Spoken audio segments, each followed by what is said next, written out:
All right, so here we are again. Um, so today we'll be carrying on with probability theory, and it just so happens I have some cool videos to show you today, along with doing more notes. And so let me just scroll back here to where we left off. So we basically spent a lot of time so far introducing what is called combinatorics, which is the science of counting. And we introduced three very important ideas. Number one, we looked at the concept of arrangements, which are basically the different number of ways we can take a collection of objects and change the sequencing. So we used as an example the parking garage where we had three cars and three garages. And we saw that altogether there are 6 ways of parking the cars in the garages, and each of these choices as an arrangement.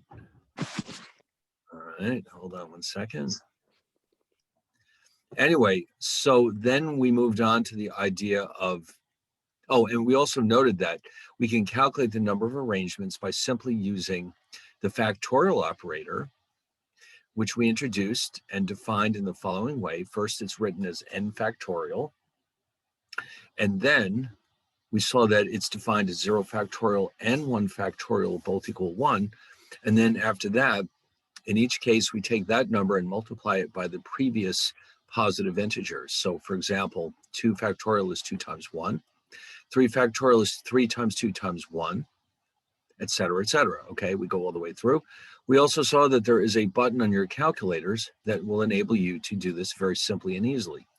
If you've forgotten, it's in the bottom left-hand corner of your iPhone calculator. So if you want to double check and make sure that you know where that is, it's, hold on one second. Here it is. So if you look at the scientific version of your calculator, in the bottom left-hand corner, you have this button called X factorial. And so you type the number and then this button, and you'll get what you're looking for. Here, for example, we looked at 10 factorial, and we saw that it's equal to 3,628,800. We did the same thing with 30 factorial, and we discovered that it's such a large number that the calculator reverts to scientific notation. So here, for example, we saw that it's approximately equal to 2.6525 times 10 to the 32nd power. So you can see these factorials grow very, very quickly. Now, and for the deck of cards, we saw that video which showed that the number of possible arrangements of 52 cards is so astronomical that in the entire history of the universe, every time you shuffle the deck, you might create a brand new arrangement that has never happened before in the entire history, not just of the country, but the entire universe. Not the country, not just the country or the world, but the entire universe. Okay, now we then moved on and introduced permutations, where we're selecting objects from a larger group in such a way that the order matters. Okay, so one good example we saw was the, let's jump ahead. The one that there are several of them, but in this particular case, we have the students of SUNY Purchase starting up a math club. We have 10 members in the club, but we have to pick somebody to be the president, the vice president, and the treasurer. So since nobody volunteered, we're randomly going to pick 3 students from this group to fill the jobs. But the order in which we pick these numbers will determine who gets which job. So assuming that each student has been assigned a number from 1 to 10, we choose 3 random numbers.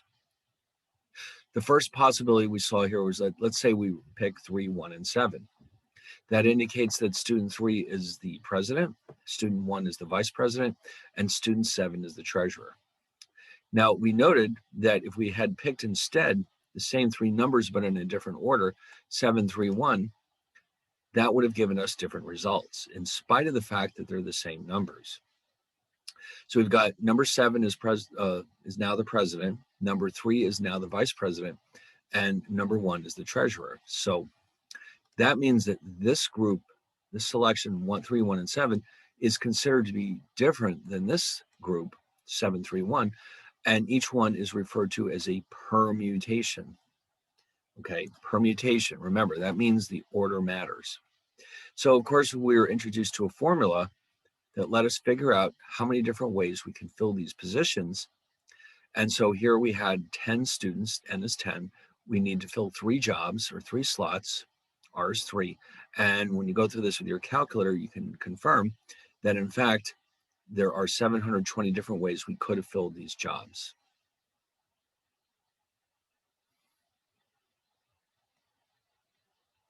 Now, then we moved on to the concept of combinations. And with combinations, the order of selection does not matter. Okay, so it's a very different situation. The order of selection is irrelevant. So we saw this example of Haagen-Dazs, where we had the special promotion. When we buy our ice cream, we get our choice of 2 of any of these toppings. The question is, how many choices do we have? Well, we're going to assume that the order of selection is irrelevant. For example, if I pick gummy bears and then Oreos, it doesn't change anything compared to picking Oreos followed by gummy bears. So therefore, the number of possibilities is much smaller than it would be if the order mattered. And so this is the entire list. And if you notice again, like I said, G and O, gummy bears and Oreos, is distinct. It is not distinct from O and G. In other words, I don't separately have OG listed here because it means the same thing. So there's only 10 possibilities, and each one is known as a combination. Now, we did talk about the teacups and the lady with the teacups, and we saw that interesting video where for her, the order does matter, whether it's milk first and then tea or tea and then milk. Well, that was an interesting anecdote from statistical history. If you're dealing with people who can tell the difference between milk and tea being poured first, then if you needed to figure out the number of ways we could choose tea and milk, each choice would then be considered a permutation because then the order would matter. But if not, for most people who would not be able to tell the difference, the choices would end up being combinations. Anyway, so we did see that video and it was a lot of fun. The lady got all 8 of them right. And so Ronald Fisher concluded that she must have known what she was talking about. All right, now, oh, and finally, we did introduce a formula for calculating combinations. So for our toppings example, we've already seen by listing them all that there were 10 combinations of toppings that we could choose for our ice cream. Okay, now here we're going to prove it with our formula. N is the number of toppings we had to choose from, which is 5. R was the number of toppings we were allowed to choose, which is 2. And so when you plug in all those numbers, you wind up with 10, just like we did when we just simply listed them all. All right, so all of that, we also did this case with the poker hands. We saw that with a standard deck of 52 cards, each hand could be considered a combination because the order doesn't matter. And we proved with our formula that there are almost 3 million ways of choosing poker hands from a standard deck of cards. And again, these are all combinations because the order of the hands does not matter. All right, so all of that collectively formed our introduction to what we call combinatorics, or the science of counting. So then we did see the tea lady example. What we're going to do now, though, is focus our attention on probability theory. Probability theory is really what this chapter is all about. The combinatorics are just more background for what we're going to do in this section. It's important to understand combinatorics, but ultimately in this chapter, what we're really interested in is probability theory.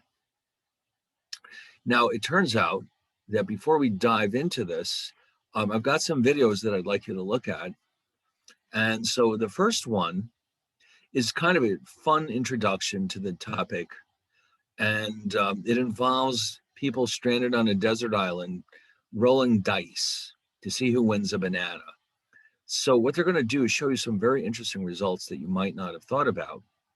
So we'll start with the fun one, okay? We always like fun videos. So we'll start with this one. And so, you'll have to pay attention to the logic, and then we'll discuss it in the notes when we're done. Okay, so let's check this one out first. Google Career Certificates provide online training for in-demand jobs. They're developed by the world.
That's nice.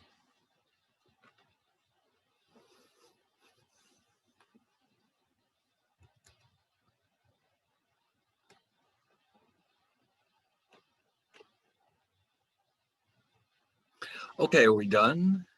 So that was kind of a cute introduction to what we'll be doing later on this morning. We'll be looking more carefully at what happens when we roll a pair of dice and how the probabilities are generated. But now the next video that we have to look at it's a little bit more complicated.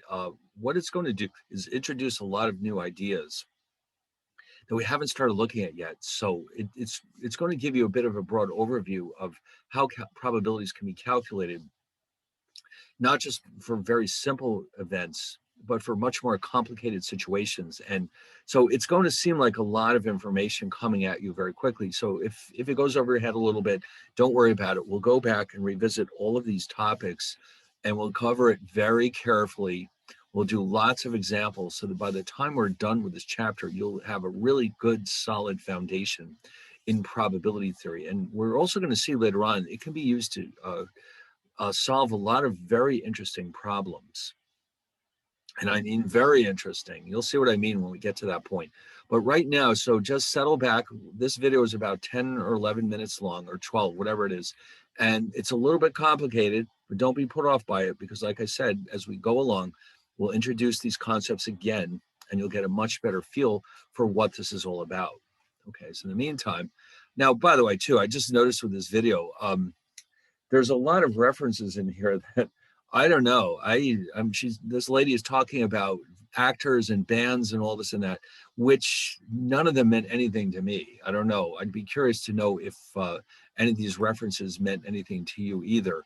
But let's just see what she has to say for herself. Okay, so here we go.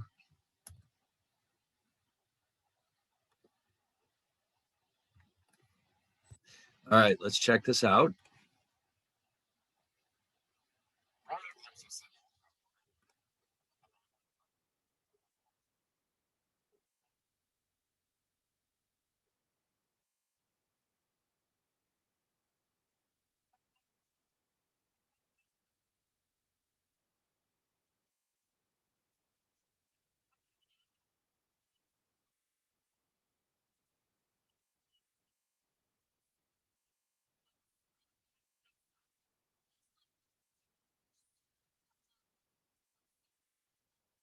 There, like a face in this bell pepper.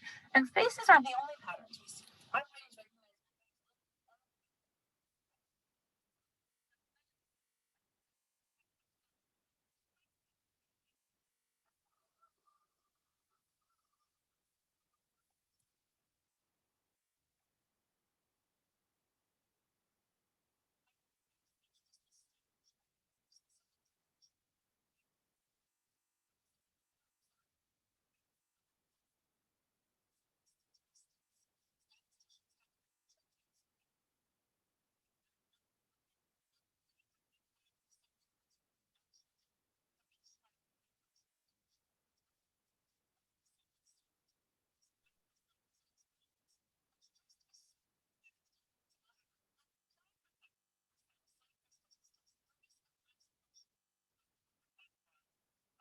always be equal to it because of the uncertainty and randomness of any sample. The theoretical probability is not even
But now the probability of both these things happening is not zero.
Probability of free ice cream minus the probability of both, so we don't double count anything.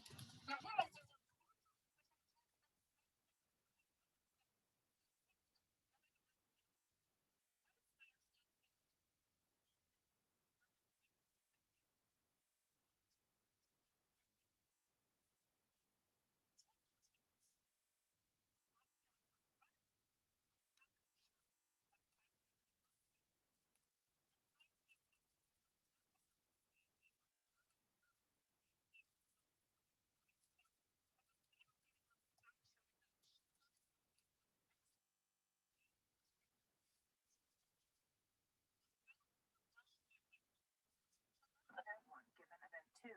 Conditional probabilities tell us the probability of event one given that event two is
got a positive test is only 0.1%. Give or take. Well,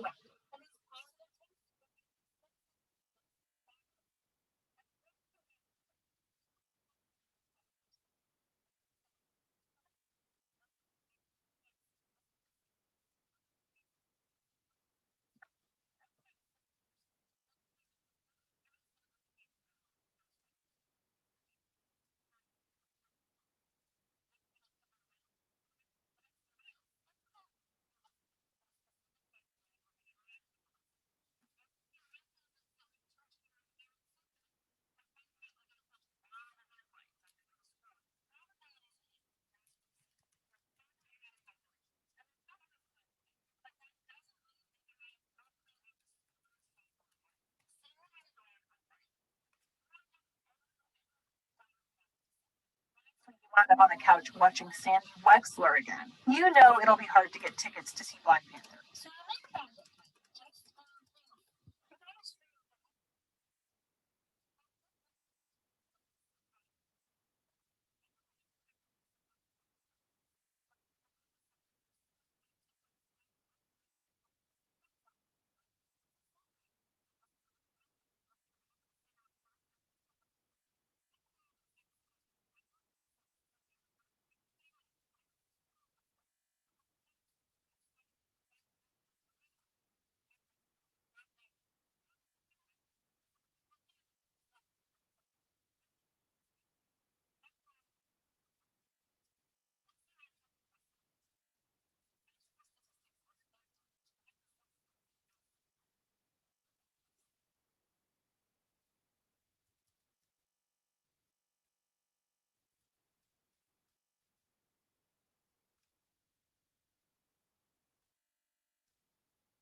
All right, we done?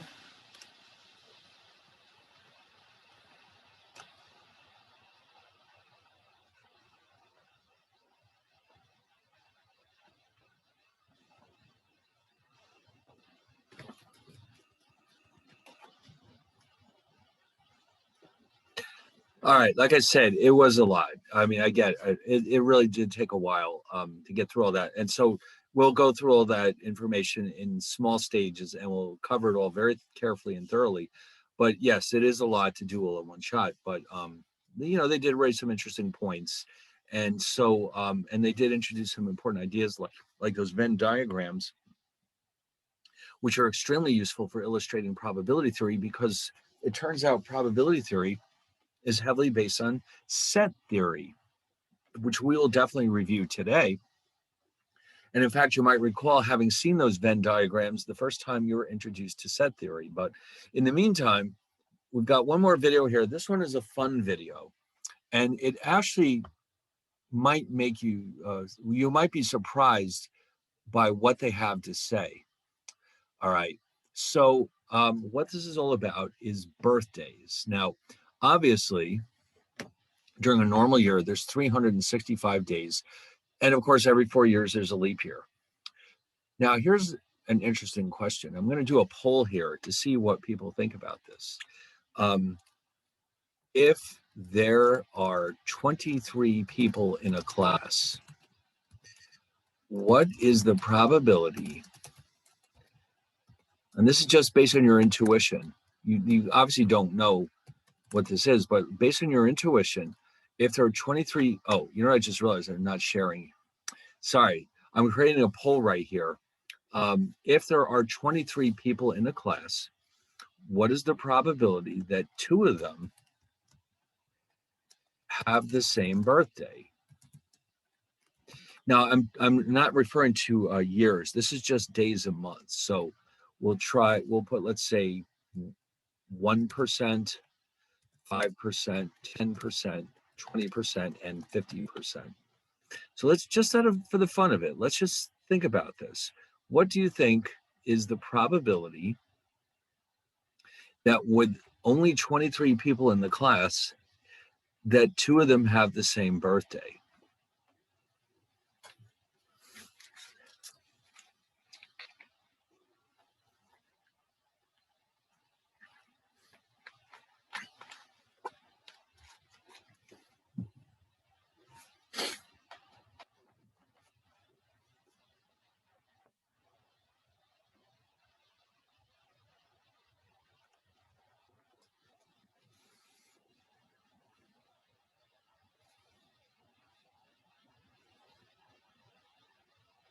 All right, well, okay, it looks like a few people are still voting.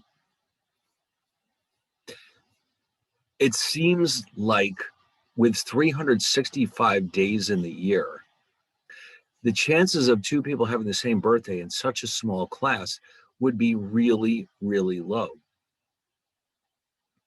But it turns out, and they're going to explain this in very great detail in the video, but in a non-technical way that I'm sure you'll have no problem understanding what they're doing. It turns out that the actual probability is slightly over 50%. It's hard to believe, but it's absolutely true. All it takes is 23 people in a class for the chances of this happening to be 50-50. Now, when we normally meet in person, yes, it's insane, but when you see it, you'll say, oh my God, yes, I get it. Normally, in a normal classroom setting, when we're all there in person, what I usually do is I just go through the class and I write down everybody's birthdays. And only one time did I have a class where nobody had the same birthday. It just happened that one time. Another time, though, almost as if to make up for it, the first 2 people that I called on had the same birthday. It was kind of bizarre that it worked out like that. It was I was prepared to write down 25 birthdays, and all of a sudden, after 2 people, they had the same birthday. It was pretty wild. But now they're going to explain to you why this is happening, and you'll also start to get some appreciation for what kind of interesting questions probability theory can be used to answer, and you'll see that in a lot of cases our intuition is not correct. All right. So why don't I turn this off and I will send you the link. And I know you'll like this one. It was designed to be fun, and it is, but it also explains this very, very clearly. All right. So here we go. I think you'll like this one very much. In fact, so much so you might be tempted to show it to other people. And that's fine, because all the links, by the way, if you didn't notice, that we for videos that we see in this class are listed on Moodle. So you can go there, and if you have friends that you want to show this to, that's fine, because they're all sitting right there where everybody can see them. All right, so once you check this out, and be prepared to be amazed.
So how cool was that? We should have a survey. No, we don't need a poll for that. But yeah, I thought you'd find that very interesting because it's not just so surprising, but you can understand pretty easily the way they explained it. They took a different approach. Instead of calculating directly the probability, they calculated the probability that no one had the same birthday and subtracted that from 100%, because calculating the probability of nobody with the same birthday is easier. So they worked around this problem with a different approach, which is often the case in math. There's almost always multiple ways of getting at the same answer. Our job is to figure out the quickest and most direct way to get to that answer. Anyway, so now that that's done, we can get back to the slides, and now we can start introducing probability theory proper. Now, in the beginning, there's going to be some terminology that we have to learn. And then at some point, we're going to take a quick review of set theory just because it's an important part of probability theory. In fact, all of probability theory is ultimately based on sets. But what exactly is probability theory? It's really just a mathematical framework for measuring uncertainty. Now, of course, you know the world is based on uncertainty. There's very little certainty in this world of ours. So it's often useful to be able to assign probabilities to different events that occur throughout time. That, for example, if we want to know the likelihood that the Dow Jones Industrial Average will go up today, it would be nice if we could find a way to calculate that probability. It could be very helpful when we make decisions about what to do with our investment money. So all of this probability theory we're about to look at is based on the idea that some type of a random experiment is taking place where outcomes are occurring that we do not know in advance, but at least we know what the possibilities are. Now, in one of our earlier videos, they did make a distinction between, I just want to remind you about that. We have theoretical probabilities, okay, are based on knowledge of the random experiment.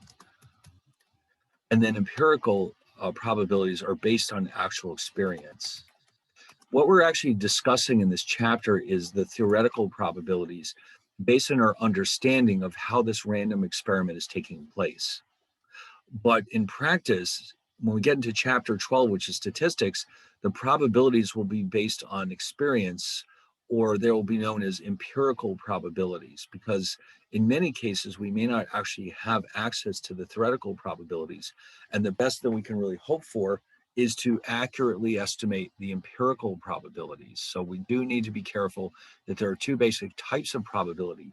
In this chapter, we'll focus on the theoretical probabilities, and in the next chapter, our discussion about statistics, we'll be considering empirical or experience-based probabilities. All right, so with all that being said, we will introduce our random experiment, which is some kind of a process that generates outcomes where two things are true. Number one, all possible outcomes are known to us in advance, but of course the actual process is not known, or the actual outcome.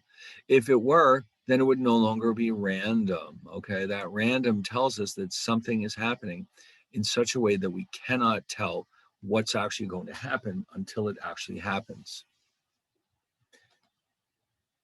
All right, so that's where we're starting. Now, once we've done this, then we can figure out some excellent examples of this. And in fact, it turns out that games of chance are excellent ways of explaining how the random experiment works, okay? Because we know how they're structured and what the probabilities are of different things taking place. So for example, what kind of games of chance am I referring to here? We have a roulette wheel. Now, if you've never seen one of these things, in fact, maybe we can get a picture of one just so you can see how cool it looks, rather than looking at my diagram. And you've probably seen one of these, at least in movies. Like if you've ever seen a James Bond movie, he always winds up in a casino sooner or later. Although he usually plays Baccarat. That's a game that only serious people play because it's a very sophisticated game. And so people who are betting crazy amounts of money are usually in the back wearing tuxedos playing Baccarat. Roulette is a very simple game. You have numbers on the wheel that range from 1 to 36. And you can see that the numbers from 1 to 36 actually are all either red or black. Now, interestingly enough, I'm noticing this here myself with this picture. In American casinos, there's also two other numbers, 0 and 00, which are both green. Now, this picture doesn't seem to have one, which means it tells me this is a European wheel. But the idea here is that all the numbers from 1 to 36 are equally likely to show up, as are the 0 and the 00.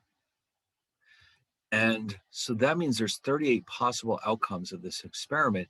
Each one is equally likely. They take this little ball, you can see it right here, spin the wheel and look and see where the ball lands up.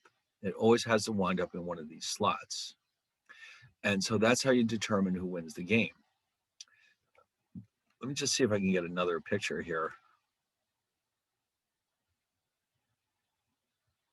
Man, this is weird. These guys don't seem to have the 00s. I don't know why. Let me try another one.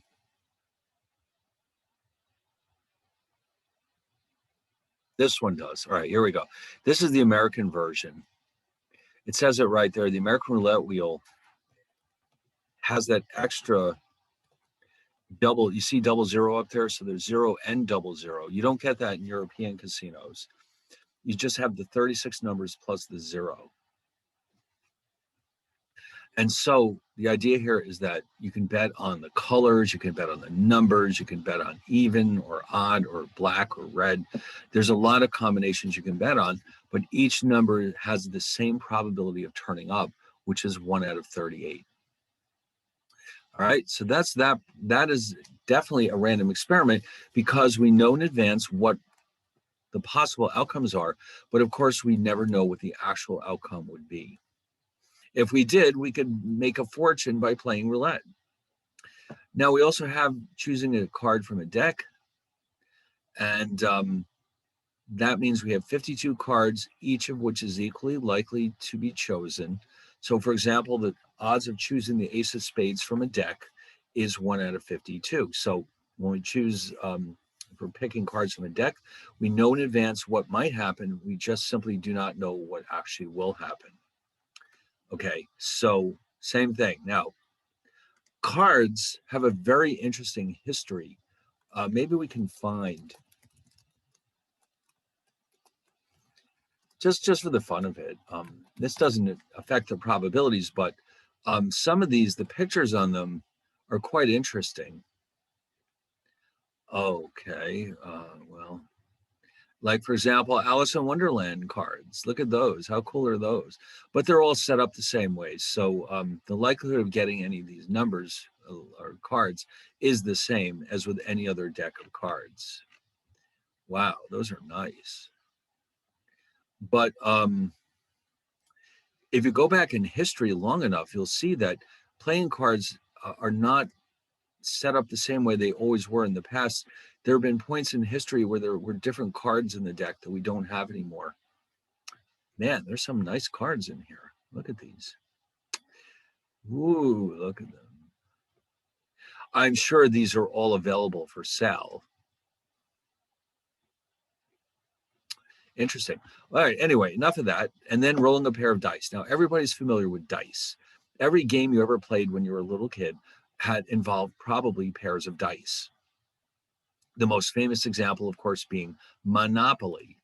When you play Monopoly, you go around the board with a pair of dice. And so everybody's familiar with dice. Each die has 6 sides with the numbers 1 through 6. And so if you roll a pair of dice, what we're trying to do is figure out how many different outcomes can occur. So those are standard dice with 6 sides. By the way, if you are really interested, there are games that have more, need dice that have more sides. You can actually buy dice.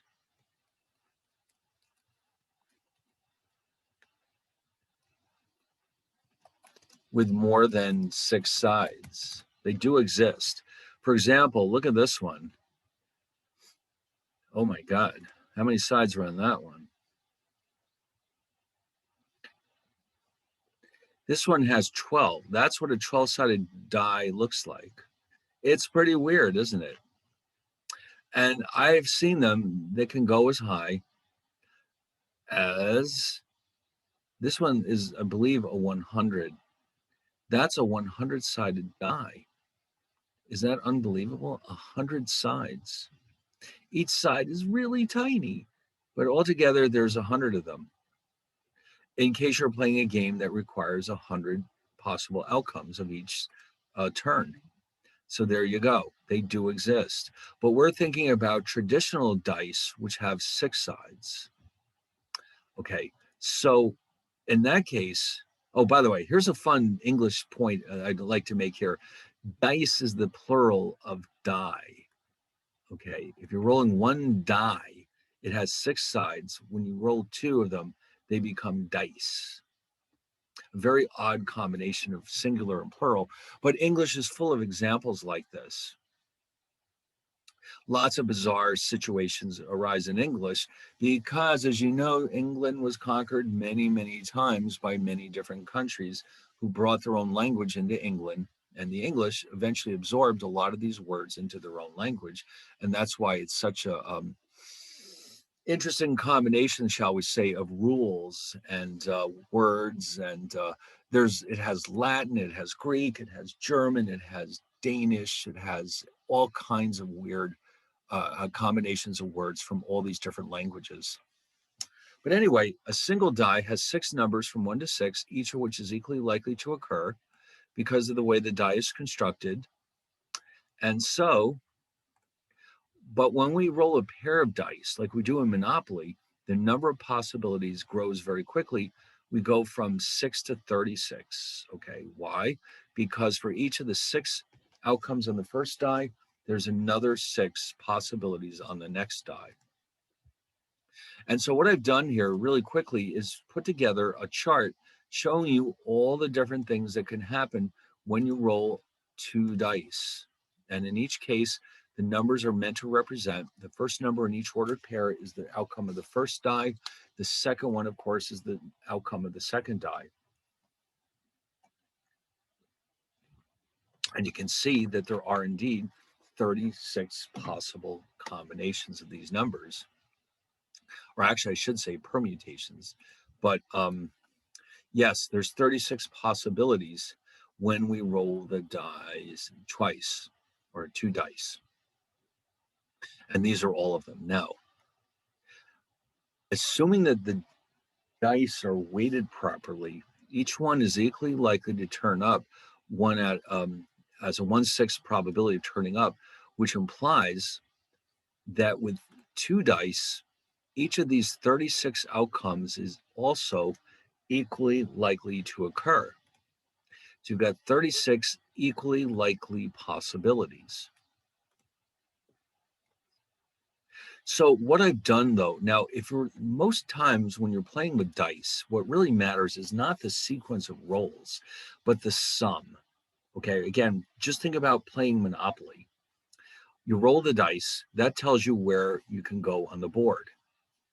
So if you look at all the different possibilities here, the sums will range from 2 to 12. You cannot get a 1 and you can't go past 12. So what I did here was I constructed a chart that shows the probability of each of these possible sums. So for example, the sum of 2 has a probability of only 1 out of 36. Why? Because if you look at this chart, you'll see there's only one way to get 2. That would be a pair of 1s, which is sometimes called snake eyes. That can only happen in one way out of 36. So therefore, that probability is 1 out of 36. Now, how about a 3? What's the likelihood of getting a 3? Well, how many different ways can this happen? We can get 1 and 2. Okay, 1 and 2, or 2 and 1. And those both add up to 3. So there's 2 ways of getting a sum of 3. out of 36 possible outcomes. So therefore, that probability is 2 out of 36. And the rest of them all work in exactly the same way. You just add up the number of ways that sum can occur and divide by 36 to come up with the appropriate probability. What's the most likely outcome? That would be a 7, because there are 6 ways of getting a 7. Here's one right here. Let's count them all. Here's 2 and 5. That counts. How about 3 and 4? Look at them. Now, interestingly enough, there seems to be a pattern developing here. These are all sums of 7. And if you notice, if you count them, there are 6 ways this can happen out of 36. So that's how we know that the probability of getting a 7 is 6 out of 36. So imagine you're playing Monopoly and you need a 7 to land on Park Place or Boardwalk, which you want to buy before anybody else gets their hands on it. The chances are 6 out of 36 you'll get the 7 that you're looking for. Okay, so they're all done in exactly the same way. And if you notice, if you look at the chart, when we get past 7, when we get back to 8, 8 has the same probability as 6, 9 has the same probability as 5, 10 has the same probability as 4, 11 has the same probability as 3, and 12 has the same probability as 2. And most importantly, if you add these up, the total will be 36 out of 36, or 100%. Interesting. Yes, it is interesting. So in other words, while each number is equally likely to each spot on the die, 1, 2, 3, 4, 5, and 6 is equally likely, the sums are not equally likely. Okay, 7, for example, is far more likely to happen than a 2 or a 12. Now, using this chart, you could also answer other interesting questions. Suppose I wanted to know the probability of getting doubles on my next roll. Well, all you would have to do is go through the chart and say, oh, here we go. Let me count. So suppose for some reason you need doubles. Now, remember in Monopoly, when you get doubles, you get another turn. All right. And so you're hoping for that. Although sadly enough, if you get 3 doubles in a row, you get sent to jail. And now to make things even worse, you don't even get to go past go. You have to go directly to jail without passing go and without collecting your $200. That's the saddest outcome in the game. You're on a roll, you're doing well, and all of a sudden you get 3 doubles in a row, and before you know it, you're back in that crummy jail cell where everybody else is buying up the properties that you want. So we don't like that at all. But anyway, there's 6 doubles out of 36, so the chances of getting a double are 6 out of 36. All right, so that was kind of fun. Does it bring back pleasant memories of playing Monopoly? Yes, it does, doesn't it? Has anyone here never played Monopoly? I should have done a poll on that. I would be willing to bet every single one of you has played Monopoly at one point in your lifetimes. Now, because we're talking about Monopoly, and then we'll get back to this in a second, just because this is fun, there used to be a museum in Manhattan called the Museum of American Finance. Now, unfortunately, their building was destroyed by flooding, and they're looking for a new home as we speak, but they had one item in their collection, which is the kind of thing you have to see it at least once in your lifetime. And what could that possibly be?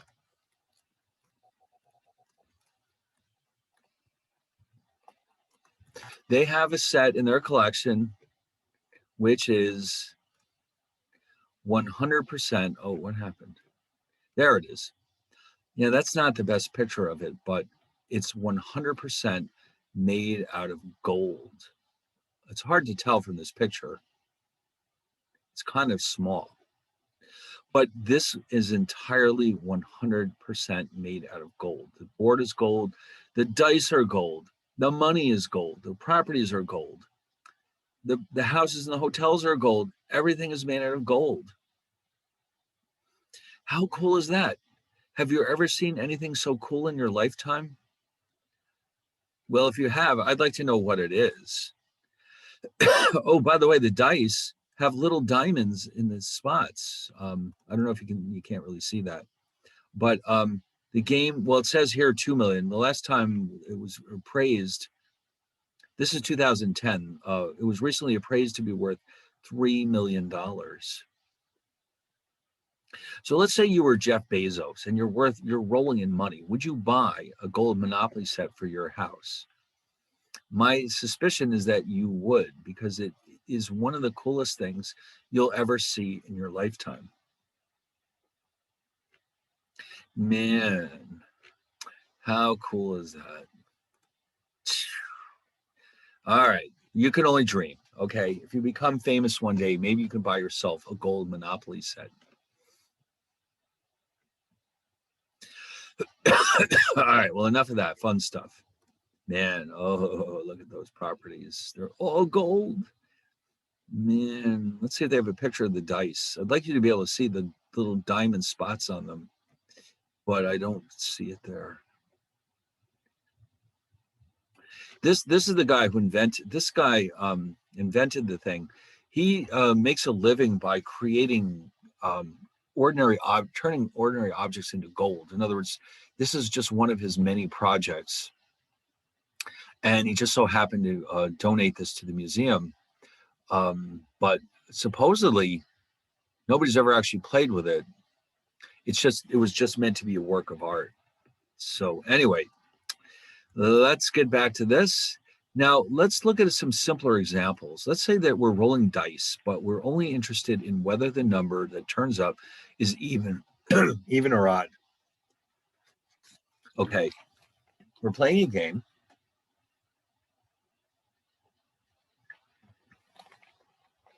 Where the outcome of the game depends on whether you're rolling an even or an odd number, or two, I mean. It's a game where you roll the dice, and the prize that you win depends on whether you've gotten evens or odds, not the actual number. We don't care. It's evens or odds. Now, in a case like this, though, the number of possibilities is sharply reduced from 36 to only 4. In other words, you can get an even followed by another even, an even followed by an odd followed by an even, and finally 2 odds in a row are the 4 possible outcomes of this experiment, which makes things a lot simpler to analyze. I think you'll agree. A lot simpler. All right, now here's the big question though. It says here each of these is equally likely to occur, which is the same thing as saying, let me add that to the bottom here, the probability of each of these outcomes is therefore 1/4, or 25%. There's 4 things that are equally likely to occur. Therefore, it stands to reason that that likelihood is either 1/4 or 25%. All right, now I'm about to prove that to you. Only for the first one, though. The logic is the same for all of them. What we're going to do, as usual, is we'll go back to our chart and we'll pick out the outcomes where this is true. Okay, so in other words, what does it mean to have an even followed by an even? Oh, here it is. I did it directly. I just wrote them all down, and you can see these are all the ways you can get 2 even numbers. And there's 9 ways this can happen out of a total of 36 possibilities, which implies that the probability of this happening is 9 out of 36 or 1 out of 4. Okay, so this is how we know that even has a chance of 25% of taking place. You could do the same thing to prove that even odd, odd even, and odd odd are also equally likely, because in each case there's 9 possible ways of this happening out of 36. So we don't have to go through the trouble of doing all 4 of them, but I wanted you to see why this is happening.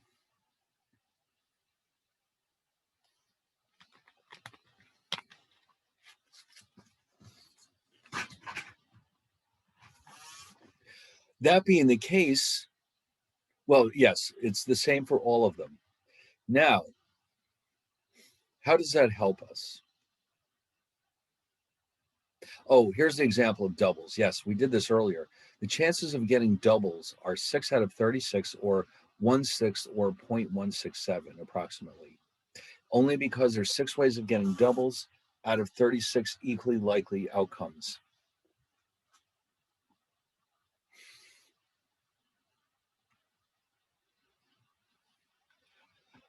Now, here's another quick example. Suppose you're playing Monopoly, and in order to get that property that you need to get a sum on your dice of 10, 11, or 12. What's the probability of this actually happening?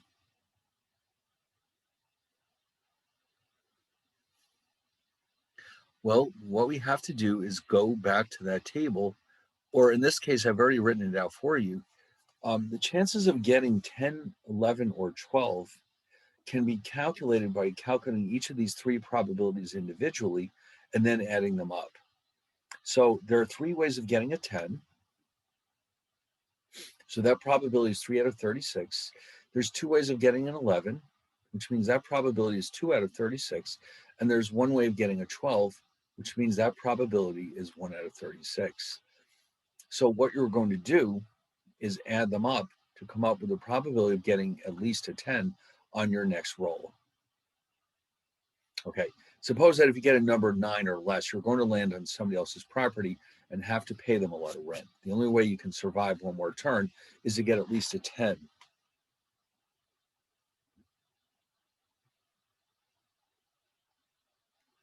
So we add them up and we get a total of 6 out of 36, or 1 out of 6, or 0.167.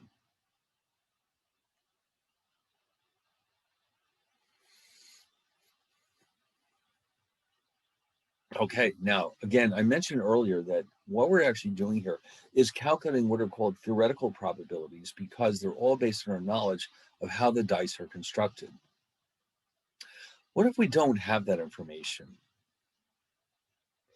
What if instead we have dice, and let's say we've never played with dice before, and we decide that we want to calculate probabilities for the different sums, but we don't know what the theoretical probabilities are? What could we do?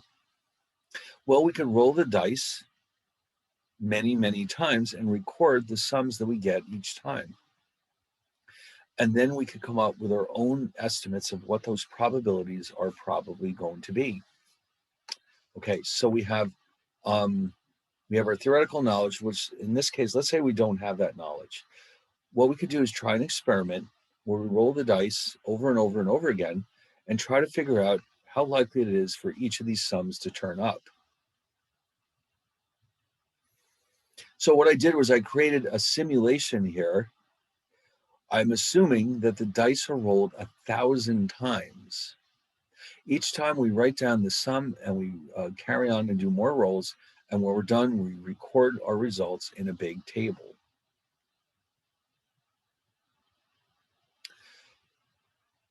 So this is the result that we came up with. And again, I completely made these numbers up. Because remember, this is now empirical probabilities. It is possible that if I took the time to roll the dice 1,000 times, this is what I would have ended up with. But you notice the probabilities are a little different than the theoretical probabilities. In fact, what I'm going to do is show you the 2 tables side by side so you can see them better.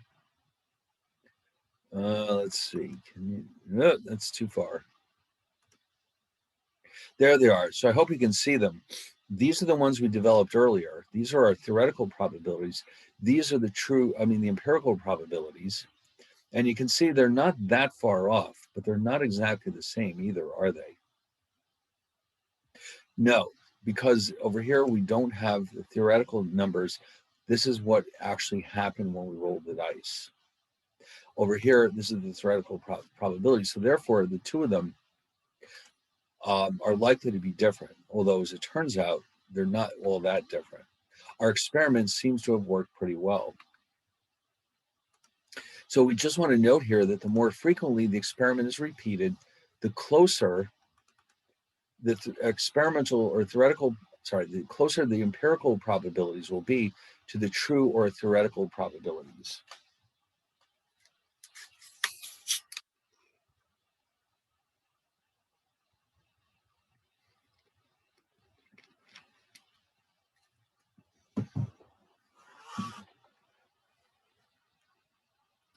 Okay, so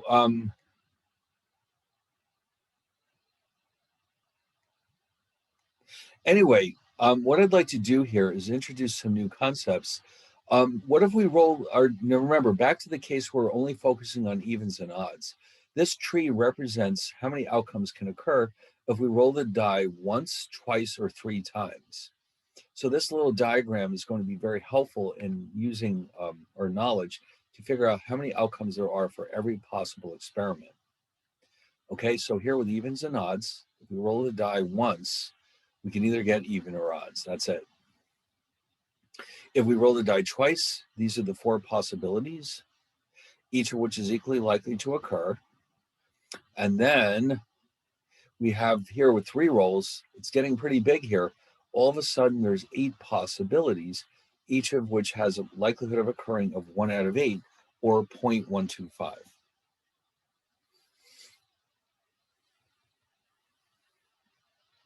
If there was a 4th roll, there would have been 16 outcomes. So we keep doubling the number of outcomes every time we repeat this experiment.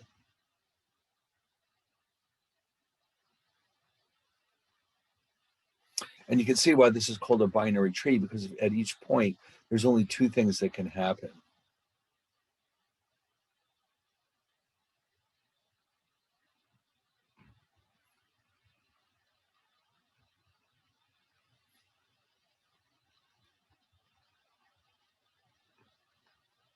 All right, now, this is where the set theory starts getting involved. We're going to gather up all of our outcomes. Let's say we're rolling the die twice.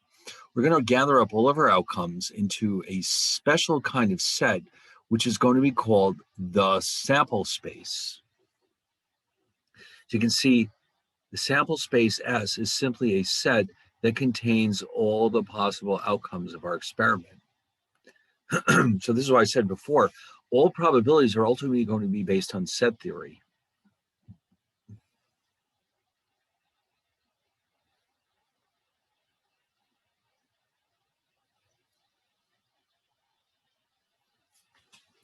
Now, just because it's possibly been a while since you learned about sets, we're going to have right now a quick overview of the basic properties of sets that you need to know for the rest of this chapter. And I'm hoping that most of it will be familiar. If not, that's okay. If you're seeing this for the first time, it is not a problem. So let's take a look at some other sets. I've created a bunch of sets, A, B, C, and D. You can see each one has different elements in it. And we start by introducing the set theoretic operation called union.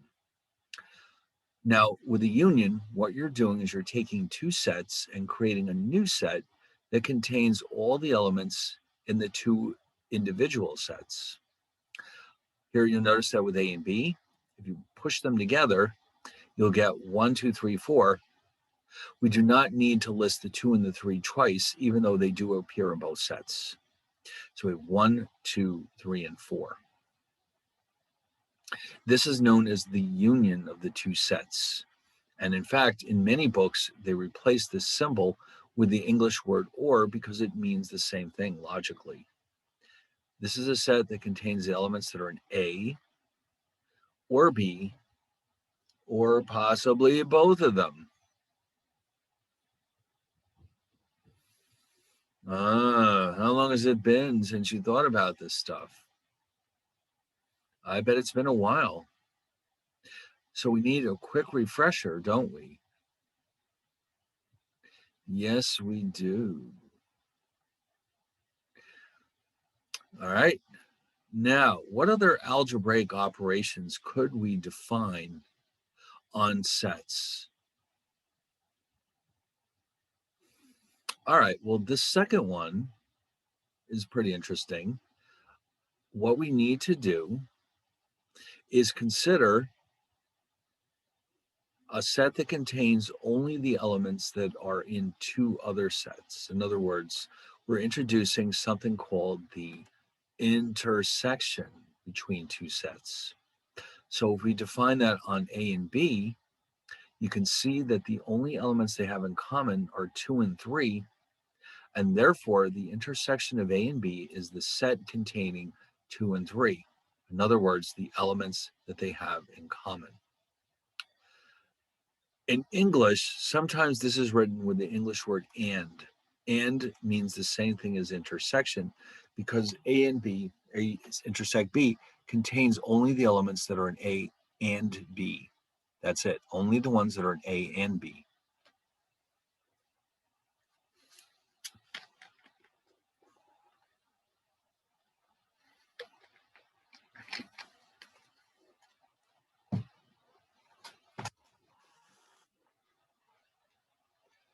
Now, here's a case that we want to consider as well. Sometimes we may have two sets that have no elements in common. And so, for example, here's A and here's C. And we notice that they have no elements in common, so their intersection is defined to be the empty set, which means a set with no elements, or sometimes it's written with a 0 with a slash. Okay, that means A and C have no elements in common. Therefore, their intersection is the empty set. And in English, they're said to be mutually exclusive, nothing in common. Wow.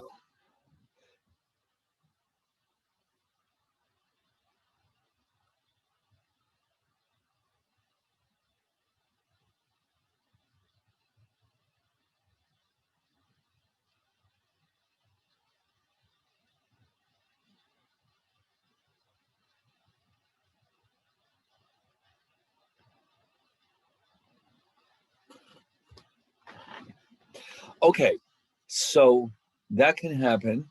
An empty set means that the two sets have nothing in common. Now, here's a very important concept in set theory, the notion of a subset. So if you look very carefully at A and B, not A and B, D and A, you'll notice that all the elements in D are also elements of A. So we say in English that D is a subset of A. This little sideways, what looks like a C here, is the symbol for subset. And we say that D is a subset of A because all the elements in D are elements of A.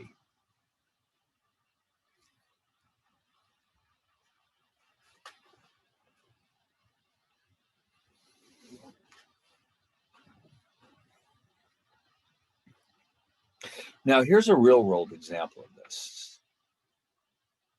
What if I'm looking at students at SUNY Purchase? How about that? So imagine that I define the following two sets. Set A is just simply all SUNY Purchase students. Set B is just the art majors at SUNY Purchase.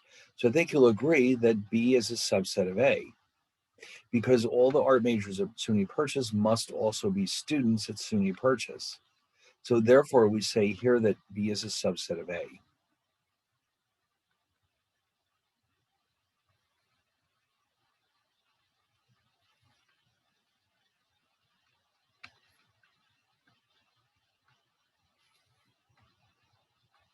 All right, does that make sense?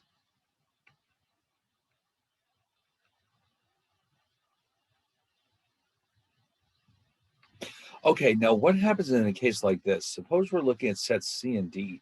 It's pretty clear that C is not part of D. So in that case, we say that C is not a subset of D. We illustrate that with this subset symbol with a big slash through it, which means not. So in math, when you have a symbol with a slash through it, it means the opposite of what the symbol itself means. So here, we're saying that C is not a subset of D, because the elements in C do not belong to D. So not every set is a subset of other sets. It doesn't always work out that way.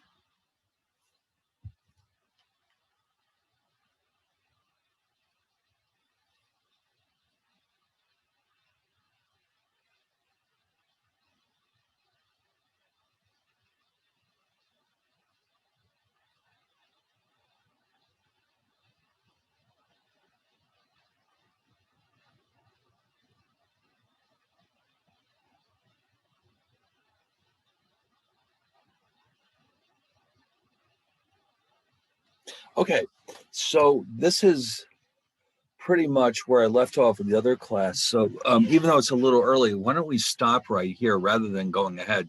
And then this way we can just carry on from here, starting on Thursday. Now, then we're going to start taking a look more at our example of the evens and odds, and we're going to define some new rules for calculating the probabilities of what we call events.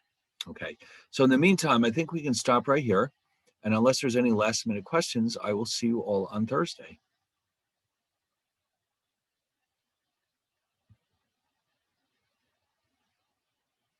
All right. See you next time. Okay, bye.